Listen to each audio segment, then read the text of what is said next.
Calvary శ్రమను మన కోసమే, ఆ కల్వరి శ్రమను అలా వారిగిరిపై కాచిన నా పాపమంతా నడవాలేక నడవడుచుంటా వెనుకొత్తలు దోచున్నా, నడవాలేక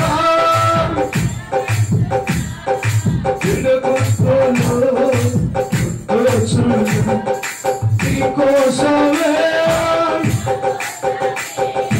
నీకోసమే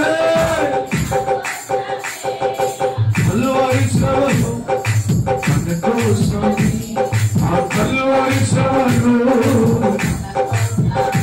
ఇలా మనము కలిగి ఉన్న శాపం మొట్టమొదటి ఎక్కడ ప్రారంభించబడింది? ఏదెను తోటలో మానవుడు కలిగిన శాపం. ఆదాము ద్వారా మానవులకు పాపము సంక్రమించింది. కనపటి ఆదాము అయిన యేసుక్రీస్తు ద్వారా ఆ పాపము నుండి ప్రజలకు విడుదల కలిగాను. కొట్టండి చప్పట్లు కొట్టి దేవుని మహిమపరచు.